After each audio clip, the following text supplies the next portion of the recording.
당신은 앱을 열고 누군가 흥미로운 사람을 발견해 대화를 시작합니다.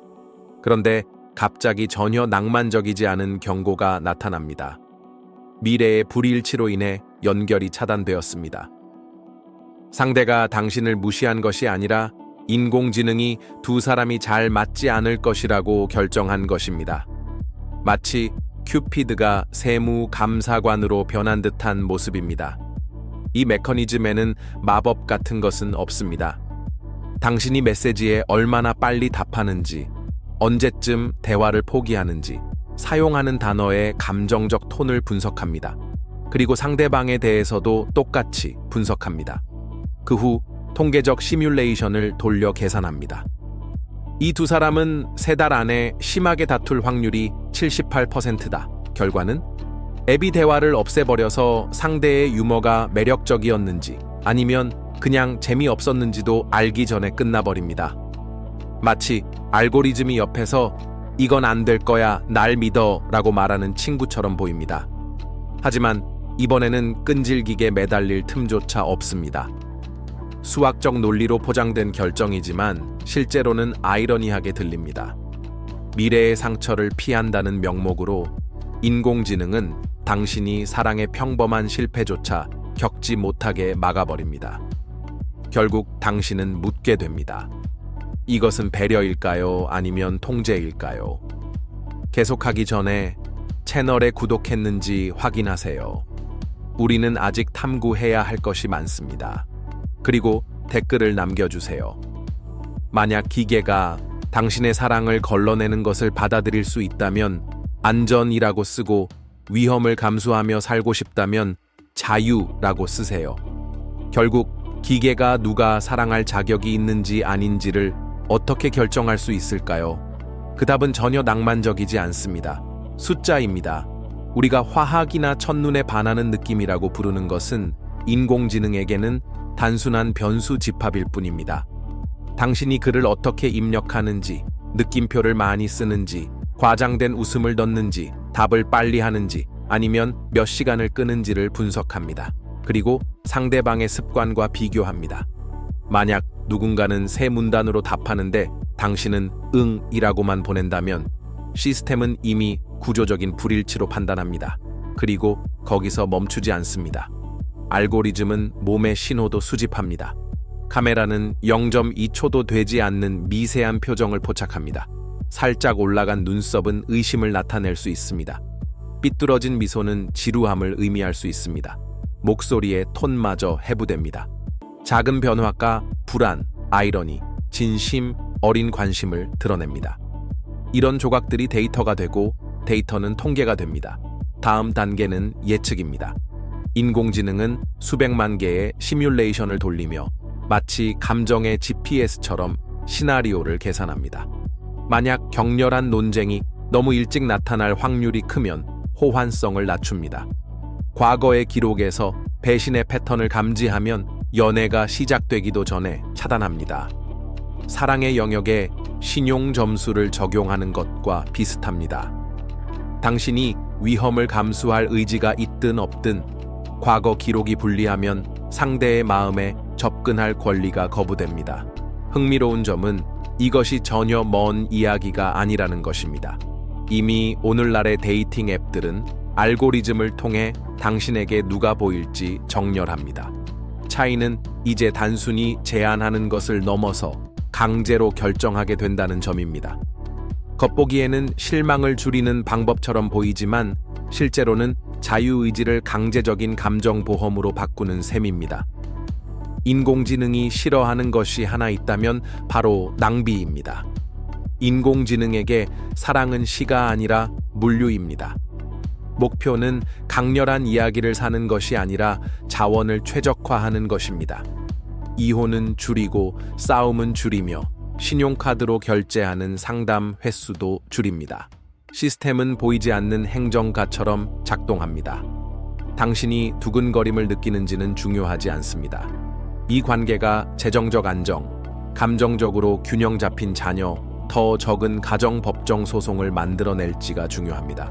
논리는 단순합니다. 두 사람이 감정 폭발의 기록을 가지고 있다면 인공지능은 미래의 의료비, 업무 손실 시간, 심지어 국가 생산성에 미칠 영향을 계산합니다. 비용이 너무 높게 나오면 첫 키스조차 하기 전에 연애는 잘려나갑니다. 실제로 사랑은 파레토 알고리즘처럼 다뤄집니다. 상충하는 목표를 균형 잡는 데 사용되는 방식입니다. 한쪽에서는 평균 행복을 극대화하고 다른 한쪽에서는 개인적 비극을 최소화합니다. 결과는 타협선입니다. 누구도 압도적인 열정을 갖지 못하지만 누구도 파괴적인 관계의 낭떠러지로 떨어지지도 않습니다. 모두가 안전하고 통계적으로 적합한 중간 지대에서 살아갑니다. 마치 큐피드가 엔지니어들에게 재프로그래밍된 것과 같습니다. 화살은 더 이상 당신이 선택한 사람의 가슴으로 가지 않고 수학적 모델이 정한 목표로 향합니다. 인생의 흐름을 바꿀 만큼 강렬한 열정은 시스템 오류로 간주됩니다. 이상적인 것은 안정적이고 예측 가능하며 거의 미지근한 상태입니다. 그리고 여기서 역설이 생깁니다. 사랑의 위험을 제거하려는 순간, 인공지능은 사랑을 인간답게 만드는 대부분을 함께 제거해버립니다. 드라마, 불확실성, 취약함, 이 모든 것이 방정식에서 사라집니다. 남는 것은 서류상으로는 효율적이지만 결코 혼란스러운 매혹을 불러일으키지 못하는 살균된 사랑입니다. 일상에서 이런 사랑의 공학은 더 분명해집니다. 작은 결정들이 당신 모르게 시스템에 의해 조정됩니다. 분명히 리스트의 맨 위에 나타날 것 같았던 유망한 인연이 갑자기 사라집니다. 운이 나쁜 게 아니라 계산입니다. 인공지능이 끝없는 말다툼의 가능성이 너무 높다고 판단한 것입니다. 메시지도 필터를 거칩니다. 대화 속도가 너무 빨라진다고 감지되면 인공지능은 몇 분 동안 알림을 늦춰 감정의 온도를 식히려 합니다. 마치 파티에서 친구가 당신의 휴대폰을 빼앗아 잠깐, 지금은 보내지 마 라고 말하는 것과 같습니다. 하지만 이번에는 휴대폰이 다시 돌아오지 않습니다. 결혼 생활도 실시간으로 모니터링 될 수 있습니다. 격렬한 다툼은 40분 후 다시 대화하세요 라는 제안으로 중단될 수 있습니다. 재정 문제 논의에는 스트레스 수준이 너무 높습니다. 나중에 다시 이야기하세요 라는 경고가 붙습니다. 같이 해결하자는 낭만은 알고리즘 중재 일정으로 대체됩니다. 사회생활도 달라집니다. 모임은 그룹 간의 호환성을 기준으로 계획됩니다.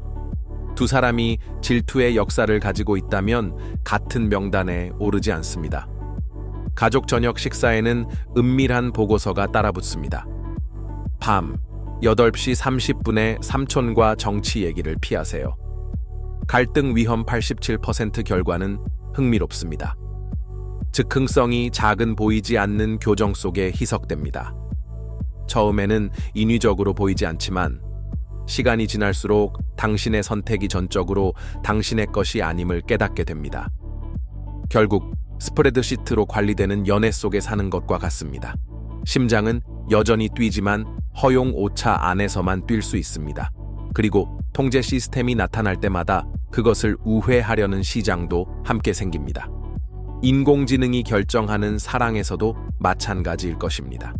곧 감정 프로필 공학을 제공하는 기관들이 등장해 당신의 점수를 올려줄 패키지를 판매할 것입니다. 온라인 강좌에서는 더 안정적인 메시지를 쓰는 법, 미세 표정을 읽는 카메라를 혼란시키는 미소법, 신뢰감을 주기 위한 목소리 멈춤 활용법을 가르칠 것입니다. 더 나아가 불법 기업들은 이상적인 행동 패턴을 시뮬레이션할 수 있는 병행 앱을 만들 것입니다. 휴대폰이 자동으로 완벽한 시간에 응답하고 메시지 톤을 조정하며 심지어 당신의 수면을 관리해 언제나 균형 잡힌 사람처럼 보이게 할 것입니다. 사실상 감정 딥페이크입니다. 당신 자신이지만 누군가의 마음을 얻기 전에 먼저 기계의 승인을 얻도록 최적화된 모습입니다. 현실 시장도 번창할 것입니다. 클리닉에서는 스트레스의 징후를 줄여주는 미세 성형을 제공할 것입니다. 예를 들어 만성적 조급함으로 읽힐 수 있는 표정 주름을 줄여줍니다. 헬스장은 단순한 건강이 아니라 자세와 제스처를 맞추어 긍정적인 신체 언어 판독을 유도하는 프로그램을 팔 것입니다. 심지어 화장품에도 특별한 라벨이 붙습니다. 부정적 미세 표정 차단제. 흥미로운 점은 이제 게임은 두 사람 사이에서 벌어지는 것이 아니라 각 개인과 그들을 평가하는 시스템 사이에서 이루어진다는 것입니다. 이제 구애는 누군가의 눈을 바라보는 일이 아니라 신경망에게 자신이 시도할 자격이 있다는 것을 설득하는 일이 됩니다. 이런 상황에서 사랑은 언제나 보이지 않는 경쟁으로 시작됩니다. 알고리즘을 더 잘 다루는 사람이 사랑에 접근하고 그렇지 못한 사람은 주변에 머무르게 됩니다. 그 결과는 역설적입니다. 거짓과 고통을 없애기 위해 만들어진 기술이 결국 새로운 형태의 전문적인 위장술을 만들어냅니다. 결국 사랑은 누군가를 찾는 것이 아니라 보이지 않는 필터를 통과하는 것이 되어버립니다. 결국 모든 것을 세 가지 가능한 시나리오로 요약할 수 있습니다. 첫 번째 시나리오에서는 아무것도 변하지 않습니다. 우리는 늘 그랬듯이 실수를 하고 말이 안 되는 사람에게 사랑에 빠지고 힘들게 배우며 살아갑니다. 혼란스럽고 엇갈림이 가득한 세상이지만 동시에 강렬한 이야기와 깊은 기억, 그리고 우리를 형성하는 상처도 가득합니다. 두 번째 시나리오에서는 인공지능이 결정을 내리지 않고 단지 제안만 합니다.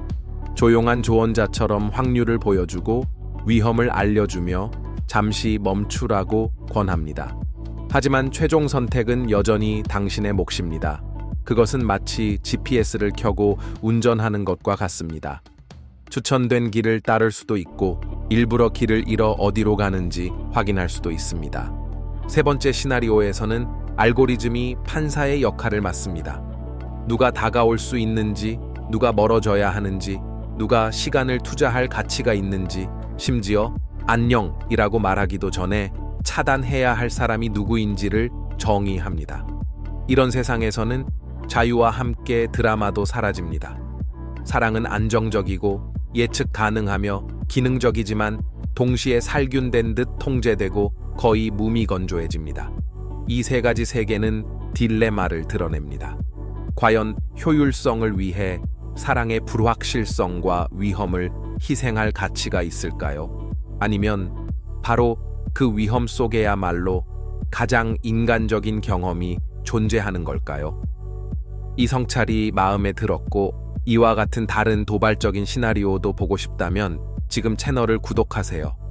그것이 제가 계속해서 원래의 콘텐츠를 만들어 여러분께 전할 수 있도록 돕습니다. 또한 영상을 좋아요로 응원해 주시고 여기에서 이미 준비된 다른 주제들도 함께 살펴보시기 바랍니다. 시청해 주셔서 감사합니다. 다음 에피소드에서 다시 만나요.